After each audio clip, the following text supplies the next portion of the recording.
आपल्याला कोणता पाहिजे प्रॉब्लेम सेकंड नंबर प्रॅक्टिस से 1.4 मधला किंवा सेकंड नंबरचा प्रॉब्लेम पहा बरं इथे काय दिलेलं आहे पहिला स्टेप आहे तिथे 10 by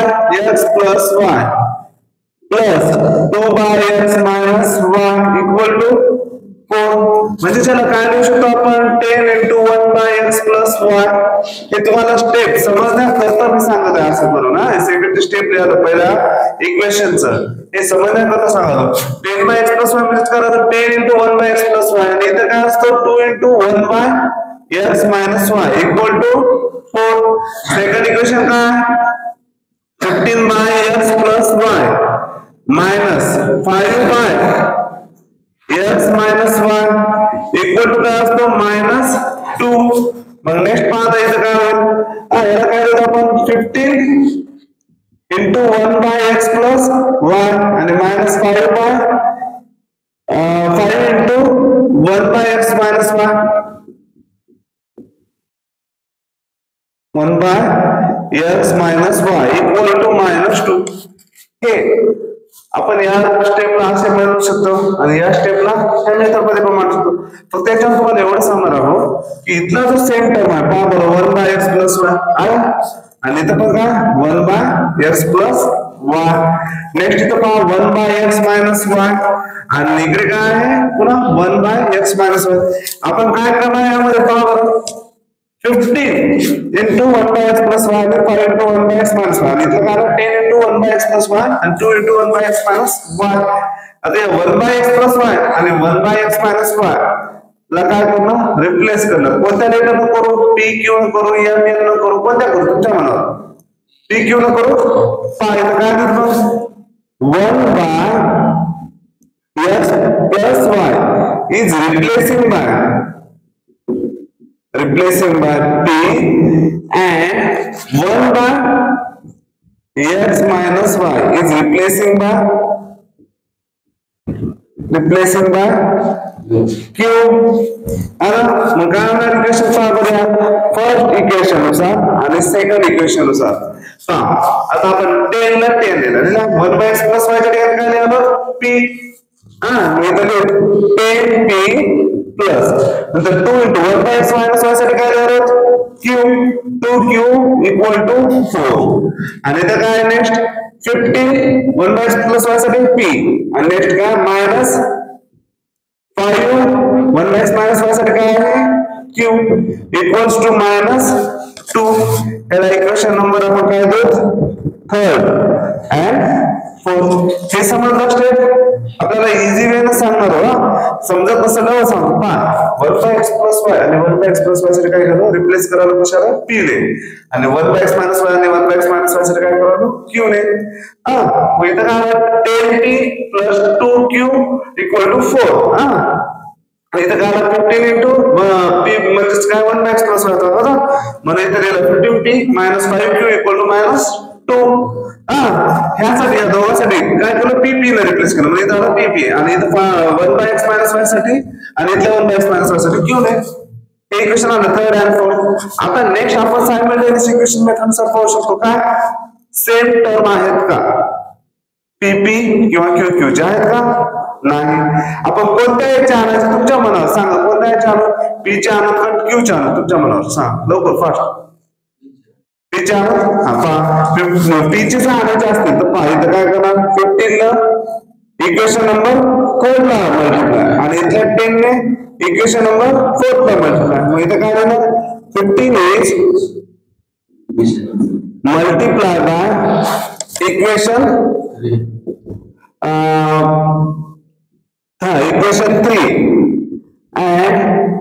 10 का मल्टीप्लाई करा इक्वेशन 4 का 10 is multiplied by इक्वेशन 4 पहा 15 चा 150 प्लस 15 into 2 काय होतं 15 into 2 आपण या 15 ने इक्वेशन मल्टीप्लाई करू 15 दे 150 ना 15 into 30 q equal to 15 4 60 आला आता या 10 ने करू आपण इकडे मल्टिप्लाय 10 15 जा 150 ना p मायनस 10 into 5 15 क्यूब आणि नेक्स्ट काय 10 into 2 minus 20 आता हे मिळालेलं कोणतं इक्वेशन आहे फिफ्थ अँड सिक्स्थ इथं फर्स्ट सेकंड दिला थर्ड फोर्थ आणि फिफ्थ अँड सिक्स्थ आता सांगा आपण आणलो p चे टर्म सेम आणलो मग याच्या सोबतचा साइन कोणता आहे प्लस प्लस म्हणजे सेम साइन आहे सेम साइन असेल तर करायचं काय सबट्रॅक्शन आणि असं तर समजा क्यू क्यू जर सेम आणला असतो तर डिफरंट साइन असल्याने केला असतो ऍडिशन सध्या आपण काय केलं p ला सेम केलं टर्म p चा सेम टर्म केला आणि सेम साइन असल्यामुळे काय करलो सबट्रॅक्शन मग इथं काय लिहितो आपण subtract equation 6th from 5th म्हणजे 6th इक्वेशन आपण काय करलो 5th इक्वेशन म्हणून मायनस करलो मग 1 च्या इक्वेशन मध्ये लिहिलं आपण 150p plus 30q equal to 60 आणि 150q p minus 50q equals to minus 20 आता करायचं काय आपल्याला काय करायचं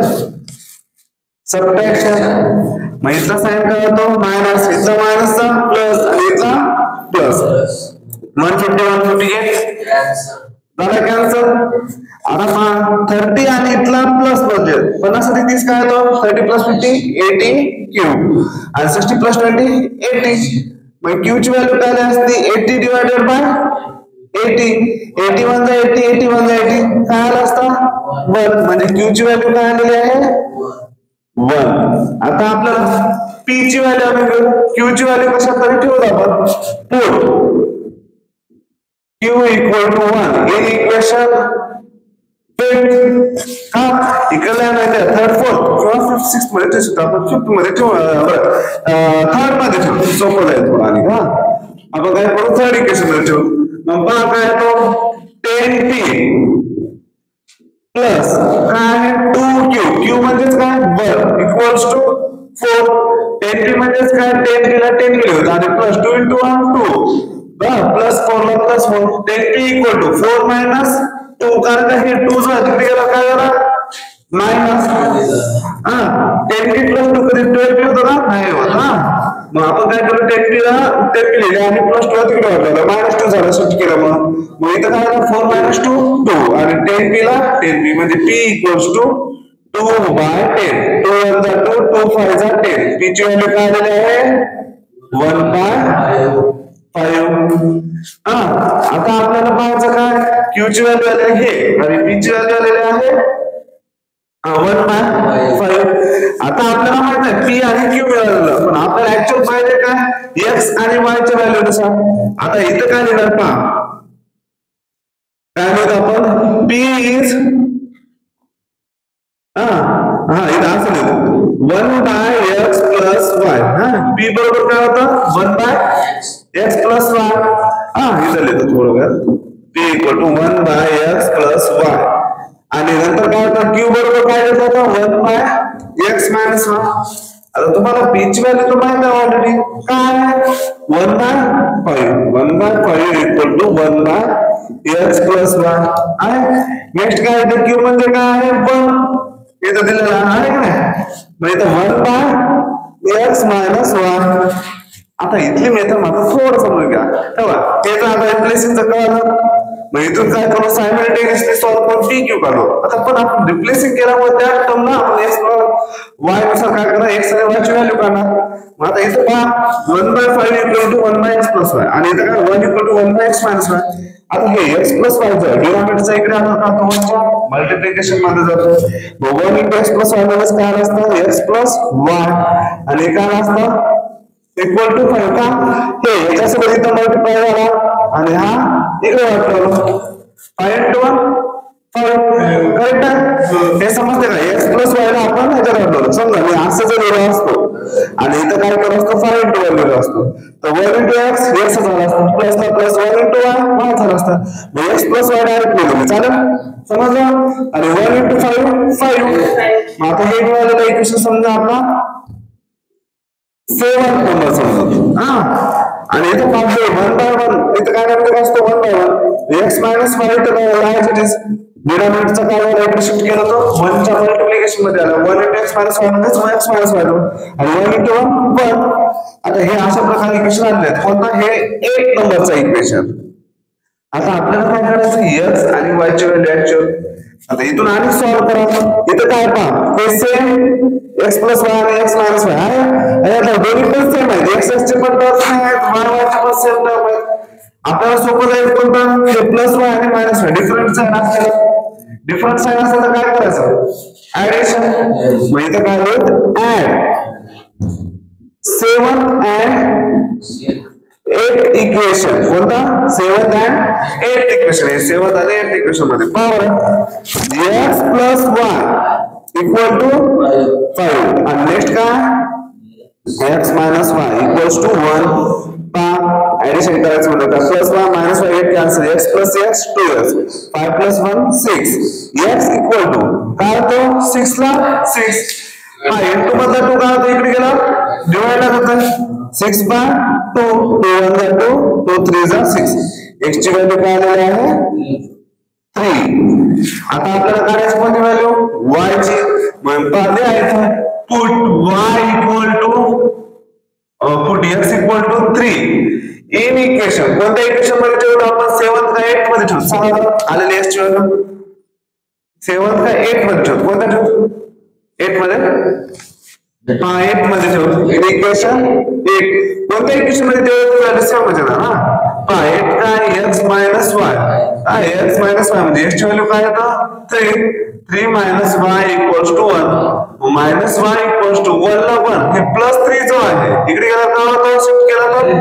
minus 3 minus y equals to 3 मध्ये 1 गेले 2 आणि जो बिग नंबरचा साइड मायनस मायनस आणि काय झालं इकडे तुमचा प्लस झाला y इक्वल टू व्हॅल्यू काय आले 2. म्हणजे आपल्याला लास्टला काय होतं solution of x, y is solution of x, y is काय आहे 3, 2. समजलं काय करू आपण हे आधी रिप्लेस केलं त्याच्यावर इक्वेशन आलं 10p + 2q = 4 आणि 15p - 5q = -2. हे थर्ड आणि फोर्थ इक्वेशन आलं. आपण काय करू p चे टर्म सेम आणून घेतो. 15 ने थर्ड इक्वेशनला मल्टिप्लाय आणि इथं 10 ने फोर्थ इक्वेशनला मल्टिप्लाय. मग हे इक्वेशन मिळाले फिफ्थ आणि सिक्स्थ. मग हे मिळाल्यानंतर काय करू सेम साइन असल्यामुळे काय करू सबट्रॅक्शन. मग या इक्वेशन मधून हा इक्वेशन मायनस करू फिफ्थ मधून सिक्स्थ. मग हे कटल्यानंतर काय आलं q ची व्हॅल्यू मिळाली. q व्हॅल्यू मिळाल्यानंतर काय करू फिफ्थ थर्ड इक्वेशन मध्ये आपण q ची व्हॅल्यू ठेवून दिलो. इथं काय झालं बघा 10p + 2 into q म्हणजे काय 1 equal to 4. 10p ला 10p 2 1 जा 2 equal to 4 + 2 तिकडे गेला झाला -2 शिफ्ट झालं 4 - 2 ला 2 इकडे 10p ला 10p म्हणजे p equal to 2/10 म्हणजे 2 1 जा 2 2 5 जा 10 म्हणजे p ची व्हॅल्यू आलेली आहे 1/5. मग आलेल्या p च्या व्हॅल्यूला आपण आता मिळाला आणि त्या q च्या पण व्हॅल्यू मिळाला. पण आपल्याला पाहिजे x आणि y ची व्हॅल्यू. मी इथे रिप्लेस कशाने केलं ते सांगितलं. p = 1/x + y आणि नंतर काय करू q = 1/x - y. मग p म्हणजे काय आलेला 1/5 आणि इथे आलेला uq म्हणजे 1. बाकी h p दिला x + y आणि x - y चा. आता हे x + y चा इकडे शिफ्ट केलं म्हणजे मल्टिप्लिकेशन मध्ये डिनॉमिनेटर आणि इथला 5 पण डिनॉमिनेटरचा मल्टिप्लिकेशन मध्ये आला म्हणजे x + y = 5 हे इक्वेशन नंबर 7 मिळाला. आणि इथला पण काय असतो डिनॉमिनेटरला 1 असतो 1 च्या खाली. 1 * 1 1 आणि x - y पण इकडे काय करू मल्टिप्लाय करू तर x - y = 1 हे इक्वेशन नंबर 8. मग सेम साइन आहे x चे पण आणि y चे पण सेम साइन असल्यामुळे काय करू आपण y च्या टर्म नुसार काय करू आपण डिफरंट साइन असल्यामुळे ऍडिशन केलो. ऍडिशन केल्यावर काय आलं 2x = 6 म्हणजे x ची व्हॅल्यू काय आली 3 आली. मग x मिळाली. आलेली x ची व्हॅल्यू कशात पुट केलो इक्वेशन नंबर 8 मध्ये 3 - y = 1 म्हणजे y ची व्हॅल्यू काय आली लास्टला y = 2. मग आपलं काय झालं solution of x, y is 3, 2. तर तुम्ही अशा प्रकारे सॉल्व्ह करायचं ना.